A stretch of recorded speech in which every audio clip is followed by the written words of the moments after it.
Good morning dear students, how are you all? કેમ છો? મજામાં છો? ફરી પાછું તમારું હાર્દિક સ્વાગત છે તમારી ફેવરિટ એવી YouTube channel physics with Sameer મહેતામાં. અને આજે આપણે ભણવાના છીએ હોટ ફેવરિટ એવડો બધાને આવડે એવો ન્યૂટન ગતિનો ત્રીજો નિયમ, third law of the Newton. મતલબ આટલી વસ્તુઓ તમારે સ્ટડી કરવાની હતી, પણ પહેલા હું તમને જે કહું સાંભળો. એ ન્યૂટનનો પહેલો નિયમ, બીજો નિયમ છે, એનો કન્સેપ્ટ અને ફોર્મ્યુલા આવડી જાય તો તમારે થિયરીની લપમાં પડવાનું નથી. Concept and formula, that is the big chapter according to NEET. બરોબર. હવે પછીનું 5મું, 6ઠું, 7મું લોંગ ચેપ્ટર્સ છે. અને નીટ માટે એટલા જબરદસ્ત કન્સેપ્ટ મારા ચેપ્ટર છે. સો ફોકસ. તો ન્યૂટન ગતિનો ત્રીજો નિયમ કરીએ. ભગવાનનું નામ લઈને શરૂઆત. તમે પણ આજુબાજુની તમામ પ્રવૃત્તિઓ બંધ કરો અને બોર્ડ ઉપર થઈ જાઓ ફોકસ. તો બચ્ચા પાર્ટી આપણે ભણીએ છીએ ન્યૂટનની ગતિનો ત્રીજો નિયમ, થર્ડ લો ઓફ ન્યૂટન. એ બહુ ઈઝી છે, હાવ સિમ્પલ છે. પેલો પદાર્થ બીજા પદાર્થ ઉપર જેટલું બળ લગાડે એટલું જ બળ બીજો પદાર્થ પેલા પદાર્થ ઉપર લગાડે. પેલો પદાર્થ બીજા ઉપર જેટલું બળ લગાડે ને એટલો જ બીજો પદાર્થ પેલા ઉપર બળ લગાડશે. લ્યો, આ થઈ ગયો ન્યૂટનની ગતિનો ત્રીજો નિયમ. યાદ રાખો, બે પદાર્થો વચ્ચે જો આંતરક્રિયા થતી હોય, આંતરક્રિયાનો મિનિંગ બે વસ્તુ રીતે બે સંદર્ભમાં લઈ શકાય. આંતરક્રિયાનો મતલબ અંદરો અંદરની અથડામણ પણ થાય, ઇન્ટરેક્શન કહેવાય ઇંગ્લિશમાં. યાદ રાખજો, આંતરક્રિયાને ઇંગ્લિશમાં ઇન્ટરેક્શન્સ કહેવાય.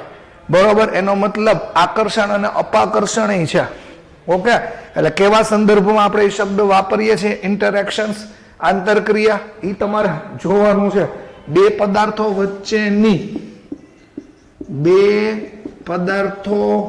વચ્ચેની આંતર ક્રિયા દરમિયાન, યાદ રાખજો, બે પદાર્થો વચ્ચેની આંતરક્રિયા દરમિયાન એક પદાર્થ બીજા પદાર્થ ઉપર જેટલું બળ લગાડે, એક પદાર્થ એ બીજા પદાર્થ પર જેટલું બળ, એને ખરેખર કહેવાય ક્રિયાગત બળ. એક પદાર્થ બીજા પદાર્થ ઉપર જેટલું બળ લગાડે તેટલું જ બળ બીજો પદાર્થ, પ્રથમ પદાર્થ, ઈ જે બળ લાગે એને કહેવામાં આવે પ્રતિક્રિયા બળ. એક્શન દોગે તો રિએક્શન તો હોગા ही सेम. તો બે પદાર્થો વચ્ચેની આંતરક્રિયા દરમિયાન એક પદાર્થ બીજા પદાર્થ પર જેટલું બળ લગાડે છે તેટલું જ બળ, તેટલા જ મૂલ્યનું બળ બીજો પદાર્થ પહેલા પદાર્થ ઉપર લગાડે છે, પ્રથમ પદાર્થ પર લગાડે છે. યાદ રાખો, શોર્ટમાં યાદ રાખો, મૂલ્ય, બળનું મૂલ્ય સમાન હોય પણ બળ લાગવાની દિશા પરસ્પર વિરુદ્ધ હોય. યાદ રાખો, બળનું મૂલ્ય સમાન હોય. રિપીટ. બરોબર. આ આની ઉપર જેટલું બળ લગાડે એટલું જ આ આની ઉપર બળ લગાડે. બે બળના મૂલ્ય સમાન હોય પણ દિશા પરસ્પર વિરુદ્ધ હોય. અને આને સાદી રીતે ભણવું હોય તો સાદી રીતે એવું યાદ રાખવાનું, આઘાત આવડે જ છે બધાને, અને પ્રત્યાઘાત સમાન મૂલ્યના અને પરસ્પર વિરુદ્ધ દિશામાં હોય છે. Action and reaction are always equal but opposite. Action and reaction are always equal but opposite. તો આ તમને ખબર પડી. કોઈ પણ બળને, આ બે બળ લઈ ગયા, એમાં કોઈ પણ બળને તમે ક્રિયાગત બળ કહી શકો, અને કોઈ પણ બળને પ્રતિક્રિયા બળ કહી શકો. શબ્દ સમજો. આને જ ક્રિયાગત કેવું, આને જ પ્રતિક્રિયાગત કેવું, એવું કોઈ જરૂરી નથી. મન પડે એને ક્રિયાગત કહી દો અને મન પડે એને પ્રતિક્રિયાગત બળ કહી દો. આ વસ્તુ પહેલા મગજમાં સેટ કરો. ક્રિયાબળ અને પ્રતિક્રિયા બળ, બસ ઈ જ આપણા માટેનો પોઈન્ટ છે. ઈ જ ક્રિયાગત બળને આપણે કહેશું આઘાત બળ અને આને જ આપણે કહેવાના છીએ પ્રત્યાઘાત. યાદ રાખો, આઘાત તો સામે પ્રત્યાઘાત. તમે કોકની હળી કરો તો સામે વાળો હળી કરવાનો જ છે, બરોબર ને? રસ્તામાં કોક આયલું જતું હોય ને તમે એની હળી કરો તો સામે રિએક્શન, પછી કોઈ પણ પ્રકારના હોય, સારા મતલબ ખરાબ, કોઈ પણ પ્રકારના રિએક્શન તો આવે જ. તો action and reaction are always equal and opposite. તો આ વસ્તુ પેલા મગજમાં સેટ કરો, બહુ ઈઝી છે. યાદ રાખો, નવા નવા પોઈન્ટ છે, મેમરી પાવરમાં સ્ટોર કરી લ્યો. કુદરતમાં એકલા અતુલા બળનું અસ્તિત્વ શક્ય નથી. બળ હંમેશા જોડમાં જ હોય. બળ હંમેશા જોડમાં જ લાગે. આ વર્ડ સમજો. બળ કોઈ દિવસ એકલું અટુલું ન હોય. તમે ટેબલ હોય, ટેબલ પડ્યું હોય તો તમે ટેબલ ઉપર બળ લગાડો, બદલામાં ટેબલ તમારી ઉપર બળ લગાડતું જ હોય. બળ હંમેશા જોડમાં હોય. એકલા તમે કોની ઉપર બળ લગાડો? મતલબ કોઈ વસ્તુ સામે હોય તો જ એ પોસિબલ છે કહેવાનો મિનિંગ. નેચરનો નિયમ છે, નેચરલ નિયમ છે, કુદરતનો નિયમ છે. કુદરતમાં એકલા અતુલા બળનું અસ્તિત્વ શક્ય નથી. બળ હંમેશા જોડમાં જ હોય. યાદ રાખજો, કુદરતમાં એકલા અતુલા બળનું અસ્તિત્વ શક્ય નથી. બળો હંમેશા જોડમાં જ હોય. Force always in pair. દાખલા ગણવા માટેનો ઇમ્પોર્ટન્ટ પોઈન્ટ છે. પણ અહીંયા તમારે એક વસ્તુ નોટ કરવાની છે કે બળ છે જે, યાદ રાખો, એ જુદા જુદા પદાર્થો પર લાગે છે. મતલબ સર તો કે ભાઈ ક્રિયાગત બળ છે એ પેલો બીજા ઉપર બળ લગાડે છે, આ પેલો બીજા ઉપર બળ લગાડે, જ્યારે પ્રતિક્રિયા છે એ બીજો પેલા ઉપર બળ લગાડે છે. કહેવાનું મિનિંગ, જે બળો જોડમાં હોય એ બળ હંમેશા જુદા જુદા, યાદ રાખજો, બળો હંમેશા જુદા જુદા પદાર્થો પર લાગતું હોય. અને હવે કહેવાની જરૂર નથી, પરસ્પર વિરુદ્ધ દિશામાં હોય. પરસ્પર કેવી દિશામાં હોય છે? વિરુદ્ધ દિશામાં હોય છે. સર આવી વાતો ખબર નથી પડતી, તો કાંઈ નહીં. પ્રેક્ટિકલ તો કેટલા એક્ઝામ્પલ અવેલેબલ છે. શરૂઆતમાં જ તમે ભણ્યા હતા સંપર્ક બળ અને સંપર્કમાં ન હોય એવા બળ, contact force and non contact force, બધું ભૂલી જાય. સ્પ્રિંગ વિચારો, સ્પ્રિંગ. ઓકે, અહીંયા ધારો કે સ્પ્રિંગ છે, આ સ્પ્રિંગને હું દબાવું છું તો વિચારો, મારા હાથે સ્પ્રિંગ ઉપર જેટલું બળ આપ્યું એટલું જ બળ સ્પ્રિંગ મારા હાથને આપતું હોય. એક બળ દેખાતું હોય, બરોબર, એક બળ પ્રત્યક્ષ હોય, એક બળ દ્રશ્યમાન હોય, એક બળ દેખાતું હોય, બીજું દેખાતું ન હોય, બીજું ફીલ કરવાનું હોય. શું કરવાનું હોય? ફીલ, અનુભવવાનું હોય. બરોબર છે? વર્ડ સમજો. જો સ્પ્રિંગ છે, સ્પ્રિંગને હું દબાવું છું એ દેખાય છે તો એ આઘાત છે. બદલામાં સ્પ્રિંગ મને જે હાથને જે બળ આપતું હોય એ પ્રત્યાઘાત છે, એ ઉપર તરફ હોય. આઘાત નીચે તરફ ગયો તો આ પ્રત્યાઘાતી બળ છે. તો સ્પ્રિંગમાં યાદ રાખો, સ્પ્રિંગમાં આ નિયમનું પાલન થાય, આઘાત અને પ્રત્યાઘાત. સિમ્પલ છે. દબાયેલી સ્પ્રિંગ હોય એ આપણા હાથ ઉપર બળ લગાડે, બદલામાં આપણો હાથ સ્પ્રિંગ ઉપર બળ લગાડતો હોય. આવા તો કેટલા લોટ્સ ઓફ એક્ઝામ્પલ છે. આજે મેં એક્ઝામ્પલ આપ્યું ને સ્પ્રિંગનું, એ સંપર્ક બળનું એક્ઝામ્પલ આપ્યું. કોનું એક્ઝામ્પલ આપ્યું? સંપર્ક બળનું એક્ઝામ્પલ આપ્યું. તો કે સ્પ્રિંગને દબાવવી. આ યાદ રાખો, સ્પ્રિંગને તમે પ્રેસ કરી, ઈ ક્લિયર. આઘાત અને પ્રત્યાઘાત. હવે સંપર્કમાં ન હોય એવા બળને ક્ષેત્રબળ કહેવાય. તો ક્ષેત્રબળના એક્ઝામ્પલ ક્યાં છે? લ્યો, હાવ સિમ્પલ. આને મૂકી દો, આ માર્કરને મૂકી તો એ ઉપરથી ક્યાં ગયું? નીચે. તો વર્ડ સમજો. ધારો કે તમે કોઈ પથ્થરને ફેંકો છો, આ પૃથ્વી છે, આ પથ્થર છે, પથ્થરને ફેંકો છો એનો મતલબ પથ્થર પૃથ્વી ઉપર બળ લગાડે છે, બદલામાં પૃથ્વી પથ્થર ઉપર બળ લગાડે છે. આ યાદ રાખજો. શું હું બોલ્યો? કોઈ પણ વસ્તુ ફેંકો છો એનો મતલબ કે પૃથ્વી પદાર્થ ઉપર બળ લગાડે છે, બદલામાં પદાર્થ પૃથ્વી ઉપર બળ લગાડે છે. જો આમાં ક્યાંય કોન્ટેક્ટ થતો નથી, પૃથ્વી અને પદાર્થનો ક્યાંય કોન્ટેક્ટ નથી. અગાસીમાં જઈને તમે પથ્થરો મૂકી દો, તેમાં પૃથ્વી અને પથ્થરનો કાંઈ કોન્ટેક્ટ નથી. સમજાણું? હા, તો એનો મતલબ એવો થયો કે પથ્થરે પૃથ્વી ઉપર બળ લગાડ્યું, પૃથ્વીએ પથ્થર ઉપર બળ લગાડ્યું. હવે સમજો, પૃથ્વીનું દળ મોટું છે, પથ્થરનું દળ નાનું છે. ફેરફાર હંમેશા નાની વસ્તુ અનુભવે. ફેરફાર હંમેશા નાની વસ્તુ અનુભવે. પથ્થર પૃથ્વી ઉપર બળ લગાડે તો પૃથ્વીને એને ખાલી જગ્યા, પૃથ્વીને આટલોય ફેર ન પડે, તસું ભારે ફેર ન પડે. એટલે પથ્થરનું દળ વિચારો, પૃથ્વીનું દળ વિચારો. પથ્થર પૃથ્વી ઉપર દળ લગાડે, તમે હાલતા હાલતા જઈ સ્થિર પડેલા ટ્રક આરે ભટકાવ તો ટ્રક કઈ સાઉથના પિક્ચરની જેમ ફેંકાઈ ના જાય. વર્ડ સમજો. પથ્થરનું દળ નાનું છે, પૃથ્વીનું દળ મોટું છે.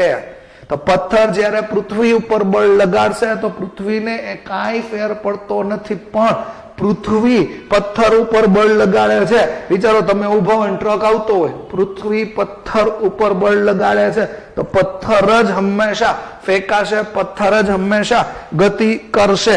મેં તમને બે અલગ અલગ એક્ઝામ્પલ આપ્યા. સંપર્ક બળનું એક્ઝામ્પલ આપ્યું, નોન સંપર્ક બળ મતલબ કોન્ટેક્ટમાં ન હોય એનું એક્ઝામ્પલ આપ્યું. યાદ રાખો, વર્ડ સમજો. એક દ્રશ્યમાન હોય, બીજું દ્રશ્યમાન ના હોય. ઓકે, હવે અહીંયા જોતો જોઈ જરાક મારી સામે એક મસ્ત એક્ઝામ્પલ આપું. ધારો કે હું આ દિવાલને બોર્ડને બળ લગાડું છું, આ બોર્ડને હું બળ લગાડું છું, હું જે બળ આપું એ આઘાત કહેવાય. બદલામાં બોર્ડ અથવા દિવાલ મને જે બળ આપે એ પ્રત્યાઘાત કહેવાય. હું દિવાલ ઉપર, બોર્ડ ઉપર અહીંયા જે બળ લગાડું એ આઘાત કહેવાય. બદલામાં ઈ મને આપે એ પ્રત્યાઘાત કહેવાય. હું જેટલું વધારે આપીશ ને એટલું જ ઈ મને આપશે. સર, હવે એમાં જોવો, આખી ઘટના જોવો. હું બળ આપું છું એ તમને દેખાય છે, પણ દિવાલ મને બળ આપે એ દેખાતું નથી. જો એનું તમારે કિલર વિઝ્યુલાઇઝેશન કરવું હોય, કિલર વિઝ્યુલાઇઝેશન કે દિવાલ મને બળ આપે છે એનું કિલર વિઝ્યુલાઇઝેશન કરવું હોય તો તમારે શું કરવાનું ખબર? બૂટ ચંપલ કાઢીને સ્કેટર પહેરી લ્યો. સ્કેટિંગના શૂઝ હોય ને એ પહેરી લ્યો, મતલબ સ્કેટિંગ પહેરી લ્યો. અને દીકરા હવે લગાડો તો આ આઘાત. બસ, આગળ મારે સમજાવવાની જરૂર જ નથી. That's all, concept over. તમે જે આઘાત આપશો, બદલામાં દિવાલ તમને જે પ્રત્યાઘાત આપશે, એટલે તમે દિવાલની મદદથી, દિવાલે લગાડેલા બળની મદદથી તમે દૂર જશો. વિચારો, તમે જયારે ચાલતા હો ને આપણે વોકિંગ કરતા હોય ને, વોકિંગ, એમાંય આઘાત અને પ્રત્યાઘાતના નિયમોનું પાલન થાય. હાલતા હોય એ આખી ઘટના વિચારજો. આપણો પગ છે એ આવી રીતે પડતો હોય, બરોબર છે. તમે જમીનને પાછળ ખસેડવાની ટ્રાય કરતા હો, જમીન તમને આગળ લઈ જાય છે. જમીન જડ છે, જમીન ગતિ ના કરે. એ હું તમને આખી ઘટના હમણાં સમજાવું છું, પણ વર્ડ સમજો. હું તમને હું કહું છું, હાલવાની પ્રક્રિયા છે ને એ આઘાત અને શું છે? પ્રત્યાઘાત છે. તમે વર્ડ સમજો. તમારો પંજો આમ પડે છે એટલે જમીનને તમે પાછળ તરફ બળ લગાડો છો, જમીનને પાછળ તરફ બળ લગાડો છો એટલે તમે આગળ જઈ શકો છો. જમીન જળ છે એટલે તમારા બળથી હલતી નથી. ઘોડાગાડીનું એક્ઝામ્પલ એ બેસ્ટ છે. ઘોડો પાછળની બગી ઉપર, ગાડી ઉપર જેટલું બળ લગાડતો હોય એટલું જ બળ ગાડી ઘોડા ઉપર લગાડતી હોય. બળદગાડાનો આ જ નિયમ છે. કહેવાનો મિનિંગ શું છે કે આ બધી વસ્તુઓ તમે શબ્દ ધ્યાનથી વ્યવસ્થિત રીતે સમજજો. હું તમને જે એક્ઝામ્પલ આપું છું છોકરાઓ, ચાલવા વાળી વાત એ મોસ્ટ ઇમ્પોર્ટન્ટ છે. એક વસ્તુ કન્સેપ્ચ્યુઅલ છે, ધ્યાનથી સમજજો. કારણ કે આ બધું જ તમારે દાખલા ગણવા માટે કામ આવવાનું છે. એકચ્યુઅલી કન્સેપ્ટ પાવરફુલ તો દાખલા અને એમસીક્યુ જબરદસ્ત રીતે બચાપટ્ટી પાવરફુલ. ઓકે, વર્ડ સમજો. આ જમીન છે, ધ્યાનથી મારી વાત સમજો. જમીન છે, જમીન ઉપર તમે હાલતા હો. રેડી? સપોઝ આ આપણો પગ છે, આવું સમજો. આ ભૂતના પગ નથી, આ આવો પગ છે. તમારો બીજો પગ છે એ આવી રીતનો આગળ હોય. રાઈટ? તો કહેવાનો મિનિંગ શું છે? તમે જમીન ઉપર જે બળ લગાડો છો, તમારો પંજો જમીન ઉપર જે બળ લગાડે છે એ બળને ક્રિયાગત બળ કહેવાય, એને આઘાત બળ કહેવાય. મતલબ તમારા પગે જમીનને બળ આપ્યું, બદલામાં જમીને તમને ફોર્સ આપશે. હવે હું બોલું એ સમજજો, ધ્યાનથી વાતને ગ્રહણ કરજો. હાલતા હોય ત્યારે સિચ્યુએશન લાઈવ વિચારજો. પગનો પંજો કેમ પડે તમે વિચારો. હાલતા હોય ત્યારે પેલા એડી હોય, આંગળીથી પાછળ જમીનને ધક્કો લાગતો હોય. તો આ તમે જો મારી વાત સમજજો, આ તમે જે આપ્યું, આ જે આપ્યું એ તમારું ક્યુ બળ થયું, ક્રિયાગત બળ થયું. તો ક્રિયાની સામે ઓલવાઇઝ યાદ કરો, પ્રતિક્રિયા બળ હોય જ. ક્રિયાની સામે ઓલવાઇઝ ક્યુ બળ હોય. યાદ રાખો, પ્રતિક્રિયા બળ હોય. આને ભૂલતા નહીં. ક્રિયાની સામે પ્રતિક્રિયા બળ હોય. જમીન અને પગ તમારો સંપર્કમાં હોય એટલે પ્રતિક્રિયા બળને છોકરાઓ હું આર કહી દઉં છું, કોન્ટેક્ટ ફોર્સ. ઓકે, આ વર્ડ સમજો. આ ક્રિયાગત બળ છે, બરોબર? તો સામે એનું પ્રતિક્રિયા આવે. આ પ્રતિક્રિયા છે, પ્રતિક્રિયા એટલે આર છે. હવે જો કેમ હાલી શકીએ એનું ફિઝિક્સ ભણો છો તો હવે તમને એટલી ખબર પડી ગઈ ને, ક્રિયાગત બળની વિરુદ્ધ પ્રતિક્રિયા બળ હોય અને પ્રતિક્રિયા બળના જ બળ છે, સદિશ રાશિ છે. તો તમને એના જ બે ઘટક મળશે. ચોથું ચેપ્ટર યાદ કરો, સદિશ બળ છે, સદિશ રાશિ છે. સપોઝ અહીંયા તમે ખૂણો વિચારી લ્યો, એંગલ વિચારી લ્યો, થીટા. જો તમે થીટા એંગલ વિચારશો તો તમને બે ઘટક મળવાના છે, આર કોસ થીટા અને આર સાઇન થીટા. સાંભળજો જરા, આ આર કોસ થીટા. રિપીટ, તમારો પગ જમીન ઉપર જે બળ લગાડે ક્રિયાગત બળ થયું. બદલામાં ક્રિયાની સામે જે કઈ મળે એ પ્રતિક્રિયા થયું. એ પ્રતિક્રિયાના બે ઘટક પડ્યા, આર કોસ થીટા અને આર સાઇન થીટા. અને યાદ રાખો છો, આપણે ચાલીએ છીએ આમ જ હાલતા હોય ને, આમ જ કે આમ હાલતા હોય, ક્રોસમાં હાલતા હોય, આમ જ હાલતા હોય. ખબર પડી? તો આર કોસ થીટા છે એ યાદ રાખજો, એ વોકિંગ ચાલવા માટે જવાબદાર ઘટક છે. હાલવા માટે જવાબદાર ઘટક કોણ છે? R cos theta. R sine theta શું કરે? તો યાદ રાખો, આર સાઇન થીટા છે એ તમારું બોડીનું બેલેન્સિંગ કરતું હોય. એટલે તમે હાલતા પડી ન જાઓ. એના માટે જવાબદાર કોણ છે? R sine theta. રિપીટ, હાલતા હો ત્યારે આમ ક્રિયા બળ લાગે, સામે પ્રતિક્રિયા આવ્યું, પ્રતિક્રિયાના બે ઘટક પડ્યા, આર કોસ ને લીધે હાલી હગો, આર સાઇન ને લીધે તમારું બોડી બેલેન્સિંગ થાય. સી આટલું ડીપ છે, આ વધારાની માહિતી છે. છતાંય મેં તમને આ વસ્તુ કીધી છે તો આ વસ્તુ મગજમાં સેટ કરો. સ્કેટિંગ વાળું એક્ઝામ્પલ યાદ રાખો, ઘોડાગાડી વાળું એક્ઝામ્પલ યાદ રાખો, આ વોકિંગ વાળું એક્ઝામ્પલ યાદ રાખો. સી આ બધી જ વસ્તુ ઉપરથી ન્યૂટનની ગતિના ત્રીજા નિયમનો હાદ શું? એક જ વસ્તુ, આઘાત, પ્રત્યાઘાત, સમાન મૂલ્યના, પરસ્પર વિરુદ્ધ દિશામાં હોય. પહેલો પદાર્થનું બળ ક્રિયાગત કયો તો બીજાનું પ્રતિક્રિયા કયો, અથવા ગમે એને ક્રિયાગત કયો તો બીજાને પ્રતિક્રિયાગત કયો. પણ યાદ રાખજો, આઘાત અને પ્રત્યાઘાત, આ જે બળ છે એ જુદા ડિફરન્ટ બોડી ઉપર લાગતા હોય. આઘાત મારી ઉપર આવતો હોય તો પ્રત્યાઘાત તમારી ઉપર આવતો હોય. તો આ વસ્તુ પેલા મગજમાં સ્ટોર કરો. ઓકે, પછી ન્યૂટનની ગતિના ત્રીજા નિયમની અગત્યની વાતો આપણે યાદ રાખવાની છે ન્યૂટનની ગતિના ત્રીજા નિયમની અગત્યની વાત. ન્યૂટનના ગતિના નિયમોના મહત્વના મુદ્દાઓ. પોઈન્ટ ટુ બી કન્ટિન્યુડ. બધાને ખબર જ છે ત્રીજો નિયમ, આઘાત અને પ્રત્યાઘાત સમાન મૂલ્યના અને પરસ્પર વિરુદ્ધ દિશામાં હોય છે. સેમ કન્સેપ્ટ ઉપર મૂવ થાવ. યાદ રાખો, કીધું તું ફર્સ્ટ પોઈન્ટ, બળ કોઈ દિવસ એકલા અટુલા હોતા નથી. બળ હંમેશા જોડમાં જ ઉદ્ભવે, મતલબ બળ છે એ ઓલવેઝ પેરમાં જ હોય. કુદરતમાં એકલા અટુલા બળનું અસ્તિત્વ શક્ય નથી. એકલા અટુલા બળ કોઈ દિવસ એકલું બળ ન હોય. ખાલી આઘાત, ખાલી પ્રત્યાઘાત એવું શક્ય જ નથી. આઘાતની સામે ઓલવેઝ પ્રત્યાઘાત, એક્શનની સામે ઓલવેઝ રિએક્શન અવેલેબલ જ હોય. પછી મેં તમને હમણાં એવું કીધું હતું લેક્ચરમાં, આ પદાર્થ એ અને બી હોય, આ એ બી ઉપર બળ લગાડતું હોય, બી એ ઉપર બળ લગાડતું હોય, ગમે એ એકને તમે ક્રિયાગત બળ કહી દો તો બીજાને તમારે પ્રતિક્રિયા બળ કહેવાનું છે. મતલબ કોઈ બી એકને આઘાત કહી દો, કોઈ બી એકને પ્રત્યાઘાત કહી દો, બરોબર છે. ગમે એને ગમે કહી શકાય, પણ શરત એટલી બે બળોના મૂલ્ય સમાન હોય અને પરસ્પર વિરુદ્ધ દિશામાં હોય. તો આ પોઈન્ટ તમે રિકોલ કરી શકો એમ છો. હવે જો ધ્યાનથી સમજજો વાતને. આ એ પદાર્થ છે, બી પદાર્થ છે. આમાં તમારે વારાફરતીનો સિદ્ધાંત નથી સમજવાનો. યસ, એવું નથી સમજવાનું કે એ પદાર્થ બી પદાર્થ ઉપર બળ લગાડે પછી બી પદાર્થ એ ઉપર બળ લગાડે. વારાફરતીનો સિદ્ધાંત નથી. મતલબ એ બી ઉપર બળ લગાડ્યું પછી બી એ ઉપર બળ લગાડે એવું નથી.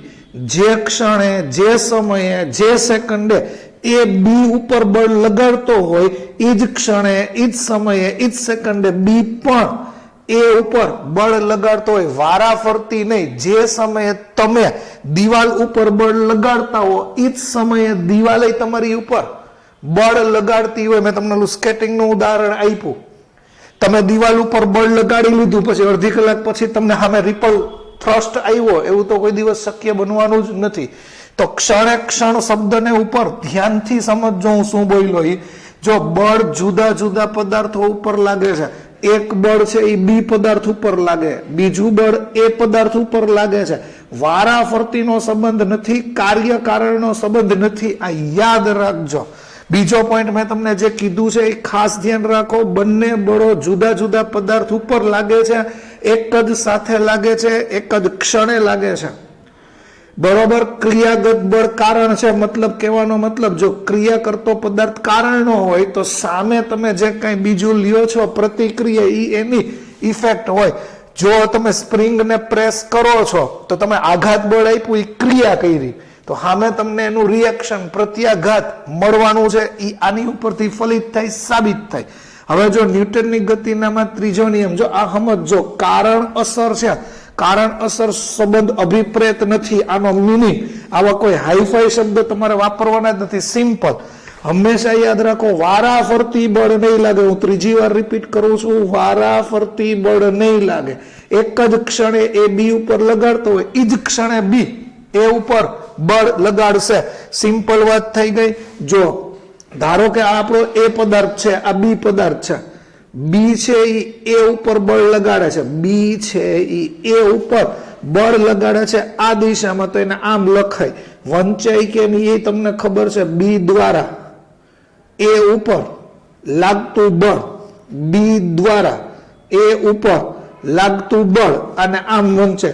જો આની ઉપર બળ લગાડે એ આ દિશામાં બળ લાગ્યું, બદલામાં એ બી ઉપર બળ લગાડશે એ આ ડિરેક્શનમાં લાગ્યું. તો જો એફ બી એ છે, એનો મતલબ એ દ્વારા બી ઉપર લાગતું બળ બે સમાન મૂલ્ય પરસ્પર વિરુદ્ધ દિશા છે. તો યાદ રાખો, સદિશ દર્શાવ્યું છે એટલે મૂલ્ય સમાન છે પણ દિશા પરસ્પર વિરુદ્ધ છે. તો આ ક્ષણે ક્ષણ વાળી વાત છે એ તમને બે મુદ્દા સમજાવે છે. એક આ મુદ્દો સમજાવે છે અને એક આ મુદ્દો સમજાવે છે. જો હરીફરીને વાત એવી સમજાવે છે કે જો આ બે અલગ પદાર્થો છે, આઘાત બળ બી પદાર્થ ઉપર લાગ્યું તો પ્રત્યાઘાતી બળ એ પદાર્થ ઉપર લાગ્યું. આઘાત પ્રત્યાઘાત હંમેશા અલગ બળો, આઘાત અને પ્રત્યાઘાત હંમેશા જુદા જુદા પદાર્થો ઉપર લાગતું હોય, જો એ પર બી વડે લાગતું બળ એને તમે આવી રીતે લખ્યું, આમે વંચાય બી દ્વારા એ ઉપર લાગતું બળ. આ સ્ટેટમેન્ટને આવી રીતે વંચાય એ દ્વારા બી ઉપર લાગતું બળ. તો તમે આવી રીતનું આ સ્ટેટમેન્ટ સ્ટડી કરી લીધું આઘાત પ્રત્યાઘાત વાળું. પણ હવે જો મેઇન વાત શરૂ છે એ સમજજો. આ બધા પોઈન્ટ્સ છે નહીં આપણે જવા દઈએ. આ બધા પોઈન્ટ્સની અંદર હું તમને એક વાત કરી દઉં. કઈ વાત કરી દઉં? તો કે જો એ અને બી છે ને એ અલગ અલગ હતા. જો અહીંયા એ પદાર્થ હતો, અહીંયા બી પદાર્થ હતો. એ બી ઉપર બળ લગાડતું હતું, બી એ ઉપર બળ લગાડતું હતું. આઘાત પ્રત્યાઘાત થઈ ગઈ વાત. હવે હું તમને આ જ વસ્તુ કહું છું. ધારો કે એ પદાર્થ છે, બી પદાર્થ છે, એને કોઈ બોક્સમાં પેક કરી દો. એ પદાર્થ છે, બી પદાર્થ છે, તમે એને કોઈ બોક્સમાં પેક કરી દો એટલે આ આખે આખું તંત્ર થઈ ગયું, આ આખે આખું સિસ્ટમ થઈ ગઈ. એટલે શું? તો કે હવે બે પદાર્થ અલગ અલગ તરીકે ના વર્તતા, હવે બે પદાર્થ અલગ અલગ તરીકે ના વર્તતા એક સંયુક્ત બોક્સમાં પેક કર્યું એટલે એક જ પદાર્થ તરીકે વર્તે છે. હવે શું થશે? તો તમે વિચારો, ધારો કે આમ આઘાત લાગતું હોય તો આમ પ્રત્યાઘાત લાગતું હોય, આમ આઘાત છે, આમ પ્રત્યાઘાત છે. વર્ડ સમજો, આઘાત પ્રત્યાઘાત. તો આની ઉપર એક પણ પ્રકારની અસર નહીં થાય. મતલબ આ સ્થિર હોય તો સ્થિર જ રહેશે, બોક્સ સ્થિર હોય તો સ્થિર જ રહેશે. આ વર્ડ સમજો, આમ 5 ન્યૂટનનું બળ લગાડો તો આમ ઓલવેઝ -5 થાય, અથવા અહીંયા -5 કહી દો તો અહીંયા +5 થાય. યાદ રાખો, હંમેશા આંતરિક બળોનું પરિણામી મૂલ્ય 0 હોય. આ વર્ડ યાદ રાખજો, આંતરિક બળોનું પરિણામી મૂલ્ય 0 હોય. તમારી મેળે મેળે તમારી બોડી ઉપર એકેય ધક્કા ના લાગે. બરોબર, યાદ રાખજો, તમારી મેળે મેળે તમારી ઉપર એકેય ધક્કા ના લાગે. આંતરિક બળ, આંતરિક બળ એટલે અણુ અણુઓ વચ્ચે લાગતું બળ, પરમાણુ પરમાણુ વચ્ચે લાગતું બળ, જેને તમે આંતર આણવીય કહો, જેને તમે આંતર પરમાણવીય કહો. કહેવાનો મિનિંગ શું છે કે એ પદાર્થ અને બી પદાર્થ અલગ અલગ હોત તો બી પદાર્થ અને એ પદાર્થ એ બે ઉપર બળ લાગત તો બની શકે કે બે ગતિ કરત. પણ ધારો કે આ બેને તમે એક બોક્સમાં પેક કરી દીધું છે, બોક્સમાં પેક કરી દીધું છે, તો એ એક સંયુક્ત તંત્ર થઈ ગયું. જો એ અને બી પદાર્થોથી બનતા સમગ્ર તંત્રની ગતિ વિચારો. આખા બોક્સમાં પેક કરી દીધું છે, ગતિ વિચારો. તો ધારો કે આ સાઈડ એફ એ બી વિચારો, તો આ સાઈડ એફ બી એ વિચારો. તો આઘાત થઈ ગયું, પ્રત્યાઘાત થઈ ગયું, સમાન મૂલ્ય, પરસ્પર વિરુદ્ધ દિશા. સરવાળો કરો, કુલ બળ જોતું હોય, કુલ બળ. તો આ એફ એ બી અને એફ બી એ નો સરવાળો કરો. આ એફ ટોટલ થઈ ગયું. ધારો કે આ +5 હતું, ઓલું -5 હતું, તો એફ ટોટલ 0 થઈ ગયું. જો બળ 0 થયું એનો મતલબ કે એની ઉપર લાગતું કુલ પરિણામી બળ 0 થયું. અને યાદ રાખો, સમગ્ર ગતિ માટે કોઈ પણ વખતે આંતરિક બળ જવાબદાર નથી.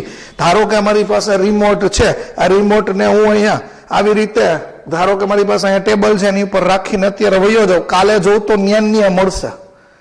જો એની અંદર આંતરિક બળો લાગતા હોત, આંતરિક બળો લાગતા હોત તો આ મને ક્યાંક બીજેથી મળે. હંમેશા આપણી શરીરની અંદર લાગતા આંતરિક બળોના પરિણામી મૂલ્ય 0 જ હોય. બાકી તો થાય કેવું, રાત્રે તમે સૂતા હો ક્યાંક ને મળો રસોડામાંથી, એવું કોઈ દી પોસિબલ જ નથી. એટલે આંતરિક બળોનું મૂલ્ય હંમેશા 0 લેવું. બીજી એક વાત સમજો, એફ ટોટલ 0 આવ્યું તો મેં તમને આખે આખી ઘટના હાવ પાયેથી સમજાવી હતી કે જો તમારું બળ 0 થાય એનો મતલબ કે એમ 0 થયું. માસ કોઈ દી 0 ન હોય, દળ કોઈ દી 0 ન હોય, એટલે પ્રવેગ કેવો હોય? 0. અને પ્રવેગ 0 હોવાના બે કારણ, કાં તો વેગ 0 હોય અને કાં તો વેગ અચળ હોય. આ યાદ રાખજો, કાં તો વેગ 0 હોય કાં તો વેગ અચળ હોય. એટલે અહીંયા જો સ્થિર પદાર્થ સ્થિર જ રહે અને ગતિમાન પદાર્થ પોતાની ગતિની અવસ્થા જાળવી રાખે. ન્યૂટનનો પહેલો નિયમ, બીજો નિયમ, ત્રીજો નિયમ, બસ એ એકબીજા ઉપરથી મળતા પરિણામો જ છે. પહેલા નિયમ ઉપરથી બીજો નિયમ તારવી શકાય, બીજા નિયમની મદદથી ત્રીજા નિયમમાં જઈ શકાય, ત્રીજા નિયમની મદદથી પહેલા નિયમની અંદર પણ એન્ટ્રી કરી શકો. આ બધું બહુ બેઝિક છે, 9મા ધોરણમાં આવી ગયું છે. આ તો મેં તમને રેપિડ રિવિઝન કરાવ્યું. નેક્સ્ટ લેક્ચરમાં તમે ભણવાના છો એક બિંદુગામી બળ. ઓકે, તો બસ આટલું એકવાર ફટાફટ રિવાઇઝ કરી લ્યો. ફરી પાછા આપણે નવા લેક્ચર સાથે મળશું. ત્યાં સુધી good bye, thank you very much.